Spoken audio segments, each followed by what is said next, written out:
एक विद्यार्थी का जो समय है, ध्यान से सुनना, पूरे जीवन के निर्माण का समय है। ये बचपन पूरी जिंदगी को संवारने का टाइम है। जवानी को खूबसूरत बनाने के लिए, बुढ़ापा को मधुर बनाने के लिए, मृत्यु को अमृत में बदलने के लिए बचपन को संभालने की आवश्यकता है। और जिसका बचपन संभल गया, बाल्य अवस्था में जिसकी चेतना जागृत हो गई, जगतगुरु शंकराचार्य ने 9 वर्ष की उम्र में संन्यास लिया था, 11 वर्ष की उम्र में वेदों पर प्रवचन प्रारंभ कर दिया था। स्वामी विवेकानंद ने छोटी सी उम्र में विश्व के अंदर जाकर के प्रवचन करके पूरे अध्यात्म का डंका बजा दिया था। 23 साल की उम्र में जॉर्ज वाशिंगटन ने अमेरिका का राष्ट्रपति का पद संभाल लिया था। 23 साल के बच्चे इधर उधर घूमते रह जाते, 28 साल तक लोग घूमते रह जाते। उनसे पूछो क्या कर रहे हो, बोले अभी तो कुछ नहीं कर रहे। 28 साल उम्र हो गई, अभी कुछ नहीं कर रहे, तो अब क्या करोगे? तो कुछ ना करना अपनी जिंदगी के लिए बहुत बड़ा धोखा है, क्योंकि जो समय बीत जाता है वो लौट कर पुनः नहीं आता है। उस समय में तो कुछ करो या कुछ ना करो। आरती का दर्शन चल रहा है, दर्शन करते रहिए, हाथ घुमाकर मस्तक में लगाइए और आरती की थाल में अपनी श्रद्धा भी अर्पित करते रहिए। समय को पहचानना, बचपन को व्यर्थ मत जाने दो। बचपन सीखने की अवस्था है, बचपन विद्या अध्ययन की अवस्था है। बचपन जवानी में जो तुम कुछ करना चाहते हो उसकी तैयारी की अवस्था है। इसलिए बचपन को खेल कूद का टाइम मत समझना, मनोरंजन का समय मत समझना। बचपन सोने का वक्त नहीं है। कितने 15 साल की उम्र के बच्चे 10-10 घंटे सो रहे हैं। जितना टाइम मिल जाए उतना सो लेते हैं। अधिक सोने से भी तुम्हारा स्वर्णिम समय व्यर्थ चला जाता है और शरीर आदत को पकड़ता है।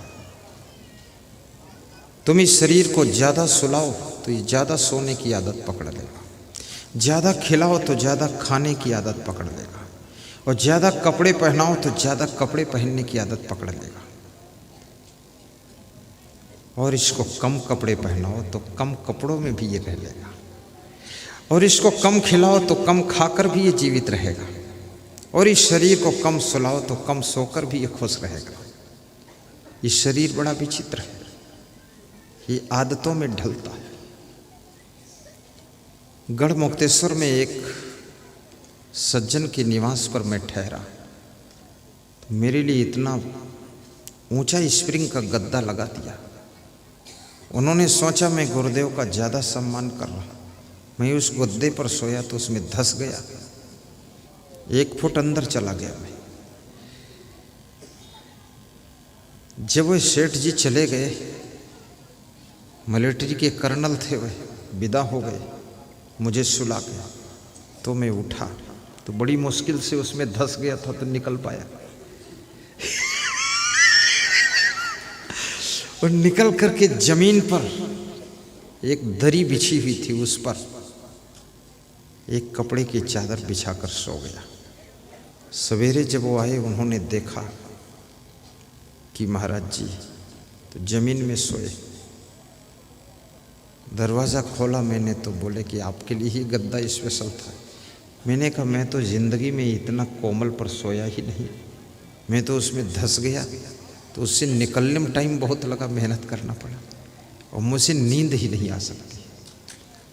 इस शरीर को जैसा तुम ढालो वैसा ढल जाता है। ये जो मांस मछली खाते हैं लोग, अंडा मुर्गी कुकरी खाते हैं लोग, इन्होंने अपनी जीवा को वही स्वाद लेने के लिए तैयार कर लिया कि मछली का टुकड़ा जब मुंह में दबाकर दांतों से चबाते हैं तो उसकी जो कचकचाहट का टेस्ट है, फिर वो आदत पकड़ती है जीवा, फिर बार बार मछली खाने का मन होता है। और मछली में है क्या? एक तरफ तुम कहते हो कि कण कण में राम है और जर्रे जर्रे में खुदा है, और दूसरी तरफ बकरा काट कर खा रहे हो, भैंसा मुर्गा खा रहे हो, गाय घोड़ा गधा खा रहे हो, चिमगोदड़ और सांप खा रहे हो। कई ऐसे देश हैं वर्ल्ड के अंदर जिन देशों में कोई चीज छोड़ते ही नहीं, सब चीज खाते हैं, कीड़े मकोड़ों को भी खाते हैं। और खाने के नाम पर तो पूरा देश बहुत आगे है। कितने लोग तो रोड का भी पैसा खा जाते हैं, पुलिया खा जाते हैं, स्कूल की बिल्डिंग खा जाते हैं, रेलवे की पटरी का पैसा खा जाते हैं। और कितने लोग शौचालय, केंद्र सरकार की ओर से जो शौचालय बनते हैं उसमें से भी खा लेते हैं। खैर बड़ा सौभाग्य है जो शौचालय का पैसा खाते हैं, लेटरिन का पैसा खाते हैं, वहाँ तक तो कोई बात नहीं। कभी अगर और प्रगति किया तो लेटरिन भी खा गए तो क्या होगा? हाँ, कितना खाओगे? और ये मांस मछली, जियो और जीने दो का फार्मूला रखो। जो लोग बासी रोटी खाते हैं उनको ताजी रोटी में स्वाद ही नहीं आता, और जिन्होंने बासी रोटी कभी नहीं खाई उनको जरा सा ठंडी रोटी खाने को दे दो तो रोटी तो ठंडी है पर उनका दिमाग गर्म हो जाता है, तुरंत गुस्सा आ जाती है, अरे ये क्या तुमने सब रोटी दे दिया, बासी सड़ी हुई रोटी है, गरम गरम होना चाहिए फुल्का। और जितनी गरम रोटी होगी उतना वे ज़्यादा ठंडे रहेंगे, और रोटी ठंडी है तो वो गरम हो जाएंगे।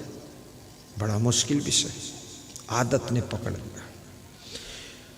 और बासी रोटी खाने से शुगर की बीमारी कंट्रोल होती है, बासी रोटी खाने से बीपी कंट्रोल रहता है, और बासी रोटी खाने से आपकी बुद्धि भी कुशाग्र होती है। इसलिए बासी रोटी खा लो। और बासी रोटी खाने से घर की स्त्रियों को भी आराम रहता है, कल बना कर रख देंगी, सुबह ठंडी में चूल्हा नहीं जलाना पड़ेगा। खा लो बासी माधोलाल, खुश रहो जाओ। और बासी और ताजी में ज़्यादा फर्क नहीं है। बिस्कुट खाते हो बासी नहीं तो क्या है, नमकीन खाते हो मिक्सचर बासी नहीं तो क्या है, हल्दीराम का मीठा बीकानेरी मीठा आता है पैकिंग में, सोन पापड़ी बासी नहीं तो क्या है, ये कपड़े पहनते हुए बासी नहीं तो क्या है। 6 महीने पहले फैक्ट्री में कपड़ा बना, स्टोर में रखा रहा, फिर दुकान में रखा रहा, बासी नहीं हो गया 6 महीने, और फिर पहन रहे हो। गाड़ियाँ भी तो बासी हैं, 1 साल पहले बनी हैं, अब आई हैं, शोरूम से खरीद रहे 1 साल बाद, तो 1 साल बासी हो गई। तो बासी कोई बुरा नहीं। 20 साल पहले सड़क बनी थी, उस पर चल रहे, वो भी तो बासी है। इसलिए बासी खराब नहीं है। तुम्हारी वाइफ भी तो बासी है, 40 साल पहले विवाह हुआ था, अब तक तो बासी हो गई। पति भी बासी है, ये सब बासी लोग बैठे हुए। थोड़ा भोजन भी बासी अगर सड़ा नहीं है तो खाया जा सकता है। हमारे यहाँ कभी कभी चावल शाम को बच जाता है भंडारा में, तो संत लोग सुबह उसको फिर से कढ़ाई में छौंक कर और फिर से खा लेते हैं। मुझे बड़ी खुशी होती है कि जो अन्न का सदुपयोग करता है वो कभी भूखा नहीं सोता है, जो अन्न को फेंकता है उसकी जिंदगी में कुछ दिन ऐसे आते हैं जब उसको भूख लगती है तो खाने को नहीं मिलता है। इसलिए अन्न का अपमान नहीं करना चाहिए।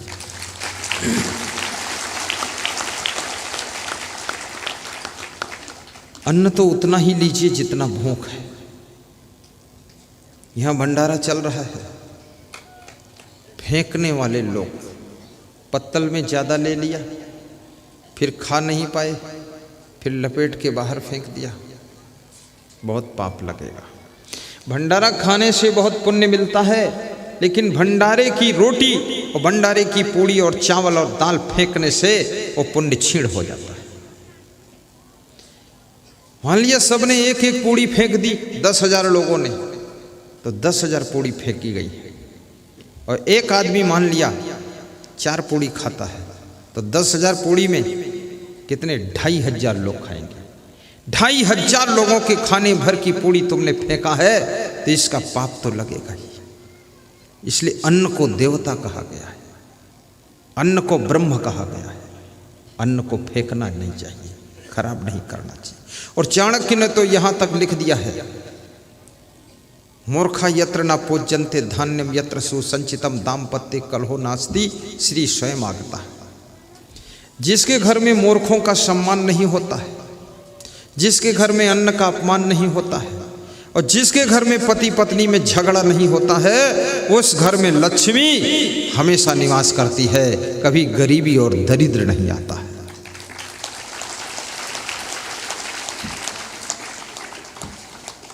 इसलिए पति पत्नी झगड़ा न किया करो, गम खा लिया करो।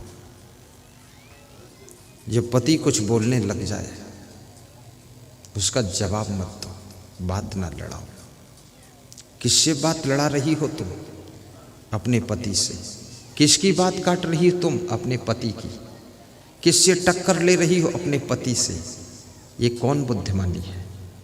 आपका पति है, आपका पति अगर हार गया तो वो हार तुम्हारी है, वो आपका पति जीत गया वो जीत तुम्हारी है। आपके पति का फायदा भी पत्नी का ही है, और आपके पति का नुकसान भी पत्नी का नुकसान है। इसलिए पति को हराने की कोशिश मत करो, पति को जीतने दो। वो जीत भी तो आपकी ही है, क्योंकि पति भी तो आपका है।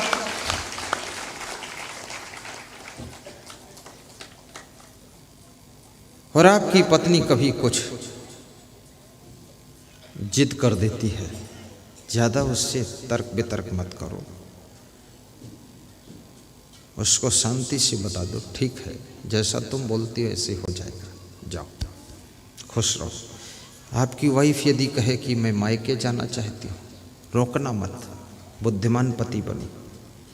तुरंत उसको पैसे दे दो, 1,000-2,000, सामान बांध दो, गाड़ी में बिठा के छोड़वा दो। 10 दिन फ़ोन मत करो, मोबाइल मत करो। 11वें दिन उसका फ़ोन आ जाएगा कि मैं आना चाहती हूँ, तो तुम ये कह दो आइए आपका घर है, लेकिन बहुत दिन बाद गई हो, 10 दिन और रह लो अपने माता पिता के पास। सारा दिमाग ठिकाने आ जाएगा, दोबारा ज़िंदगी में कान पकड़ लेगी, कभी नहीं जाने का नाम लूँगी।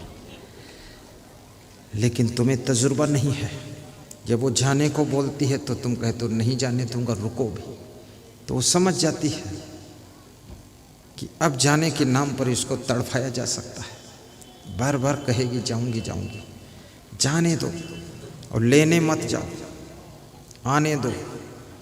जब आए तो भी कहो आ गई तो अच्छा है, 2-4 दिन और रह लेती तो भी ठीक था, चल जाता है। खिचड़ी बनाकर खा लो। और किसी पड़ोस की कोई बूढ़ी महिला को 100 रुपये रोज दे दो वेतन, 2 टाइम भोजन बनाएगी, 3 टाइम झाड़ू लगाएगी, सब बर्तन मांज धो के रख देगी। 100 रुपया फेंको, तमाशा देखो, शाम को अपने घर चली जाएगी। कुंडी बंद करो, आराम से सो, गुरु का प्रवचन सुनो, झंझट खत्म। लेकिन बुद्धिमान स्त्री बनो, ज़्यादा दिन अपने ससुराल को छोड़कर मायके मत जाओ। अन्यथा आपका पति अगर नौकरानी है तो नौकरानी के साथ अगर सेट हो गया तो तुम्हारे लिए हैरानी बन जाएगी। नौकरानी को घर में एंट्री मत होने दो, क्योंकि कई घरों में नौकरानी रानी बन गई और रानी के लिए हैरानी बन गई।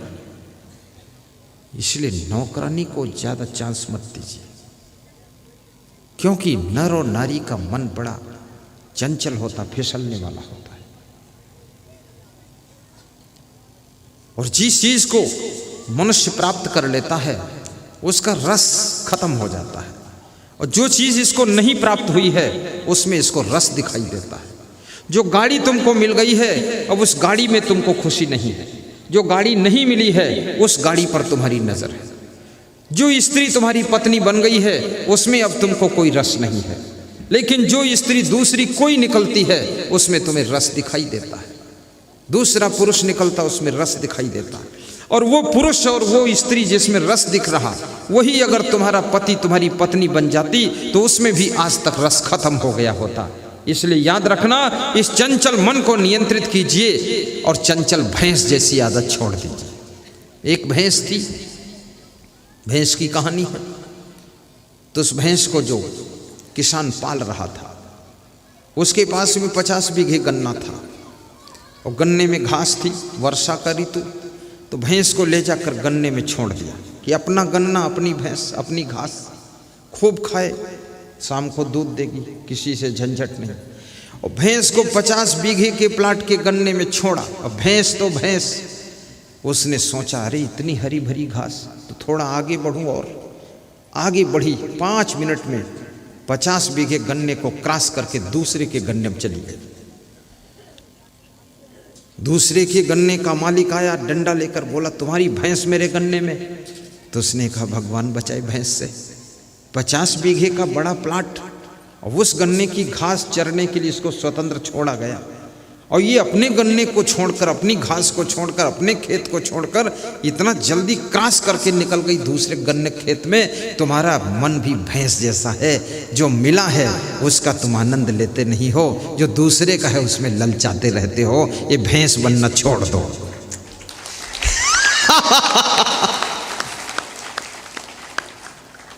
ये आंखों देखी घटना है। बचपन में मैंने देखा था, बचपन में देखा था, वो कहानी आज याद आती है।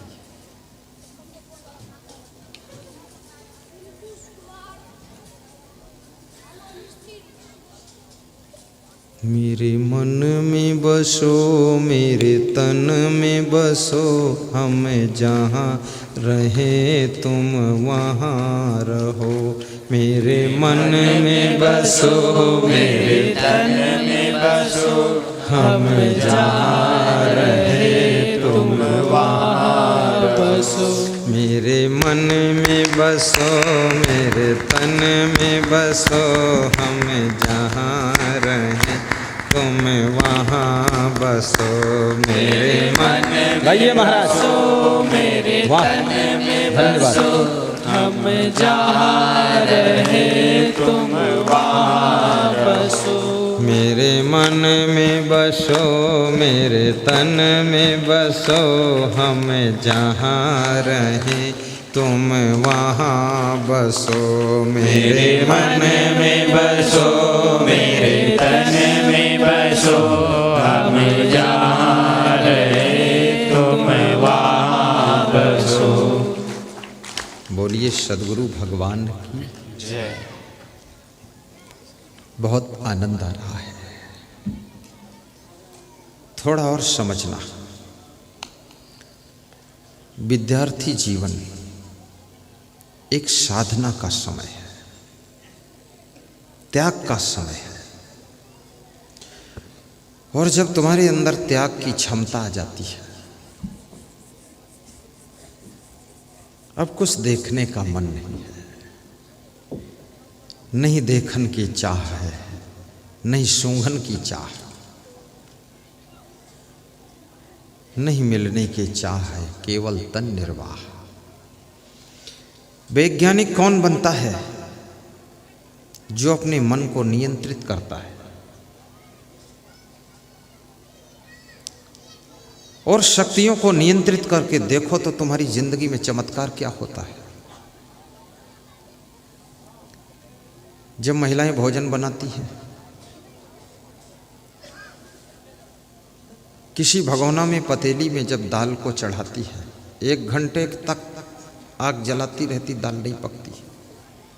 और वही दाल, वही पानी, वही महिला, वही किचन, वही चूल्हा, जब कुकर में दाल को डाल देती है,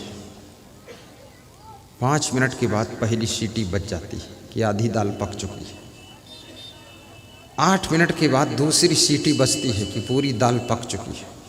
और तीसरी सीटी जब बजती है, तुरंत वो महिला दाल को उतार लेती है कि अब बिल्कुल फाइनल कंप्लीट हो गई। जो दाल 1 घंटे तक नहीं पकती है चूल्हे पर, पतीली में, भगोना में, गंजी में, वही दाल कुकर में 5 से 10 मिनट में पक जाती है।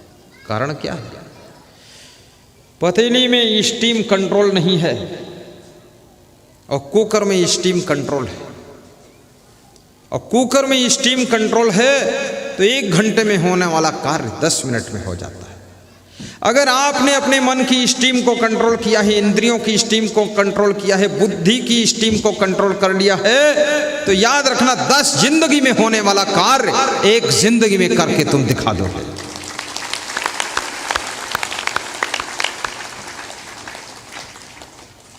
लेकिन अपनी स्टीम को तो कंट्रोल करो। सबसे पहले अपनी दृष्टि कंट्रोल करो। दृष्टि, फिर श्रवण को कंट्रोल करो, कानों को, और उसके बाद तुम अपनी वाणी को कंट्रोल करो कि बोलना क्या है। जीवा को कंट्रोल करो, खाना क्या है। और उसके बाद अपने पैरों को कंट्रोल करो, जाना किस राह पर। फिर हाथों को कंट्रोल करो, इन हाथों से करना क्या है, क्या नहीं करना है। और फिर अपने दिमाग बुद्धि को कंट्रोल करो, इस बुद्धि से सोचना क्या है, याद क्या करना है। और यदि ये सब कंट्रोल करने की क्षमता तुम्हारे पास में आ गई तो एक बात याद रखना, जो आज तक 40 साल में तुम नहीं पा सके वो 4 साल में पा जाओगे। कंट्रोल करके देखो तो। बहुत से लोग कहते हैं हमको कुछ याद ही नहीं होता है, और मैं कहता हूं मुझे तो 3 मिनट में श्लोक याद हो जाता है, 1 मिनट में चौपाई, 1.5 मिनट में दोहा, और 3 मिनट में श्लोक संस्कृत का फट से रेडी। नियंत्रण, एकाग्रता, concentrate of mind in life to success. जिंदगी को सक्सेस बनाना है, कंसंट्रेट होना सीखो। और सबके पास में एकाग्रता है। जिस समय क्रिकेट खेलने वाले खिलाड़ी क्रिकेट खेलते हैं तो कितना अपने को कंसंट्रेट करते, एकाग्र करते, हर समय ध्यान गेंद पर रहता उनका। और फिर वही खिलाड़ी सचिन तेंदुलकर बनता है, वही खिलाड़ी 1 नंबर पर आता है। अर्जुन से पूछा गया तुमको क्या दिख रहा है, उसने कहा कि मुझे मछली की आंख दिख रही। अन्य राजकुमारों से पूछा गया तुझे क्या दिख रहा है, उसने कहा मछली दिख रही। किसी ने कहा मछली का पेट दिख रहा है। लक्ष्य ही दिखाई देना चाहिए, लक्ष्य के विपरीत कुछ दिखाई ना दे, लक्ष्य के अतिरिक्त कुछ दिखाई ना दे।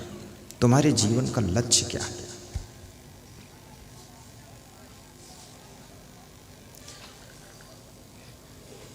जवानी भी परमानेंट नहीं मिली है, थोड़े दिन का तूफान है। 42 साल की उम्र के बाद जवानी ढलना शुरू हो जाती है।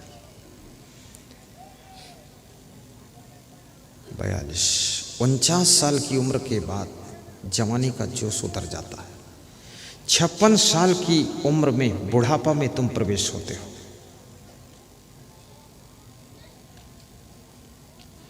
और याद रखना,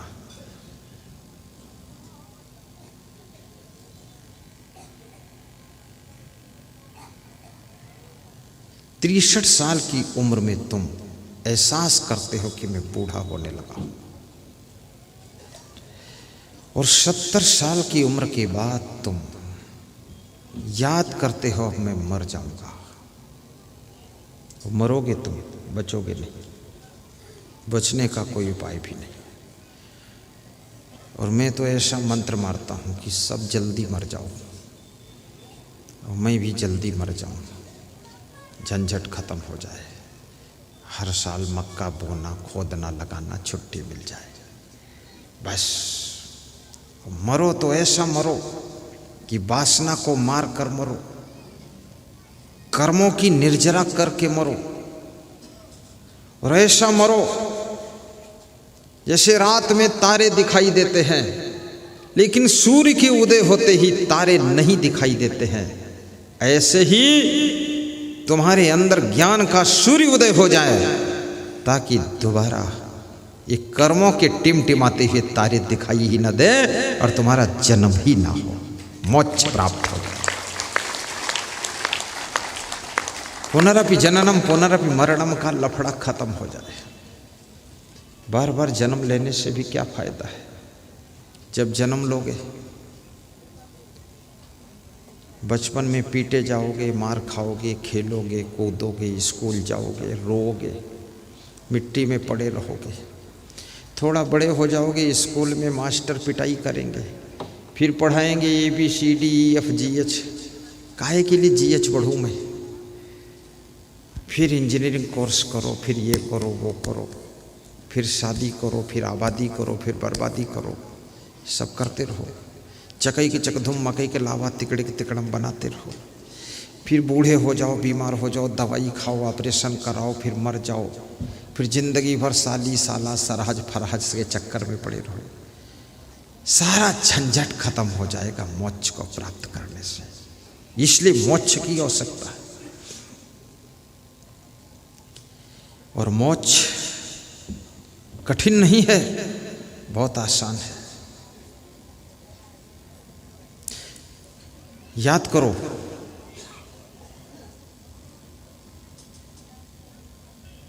तुम यदि भांग नहीं खाते हो तो भांग की तुम याद भी नहीं करते हो। मैं शब्द लिया हूं भांग को, तब याद आया था, नहीं तो भांग को याद नहीं करते हो। इसी तरह से जिन जिन चीजों से तुम जीते जी अपने मन को हटा लेते हो, उनसे तुम मुक्त होते चले जाते हो, और जीते जी तुम्हारी मुक्ति हो जाती है। मरने के बाद इस शरीर से भी मुक्त हो जाते हो। परम मोक्ष दादा। यदि मुक्ति दिल से सही चाहते हो तो संसार से मन हटाना पड़ेगा। यदि मुक्ति दिल से सही चाहते हो तो संसार से मन हटाना पड़ेगा। यदि मुक्ति दिल से सही चाहते हो तो संसार से मन हटाना पड़ेगा, हटाना पड़ेगा, हटाना पड़ेगा, हटाना पड़ेगा, हटाना पड़ेगा।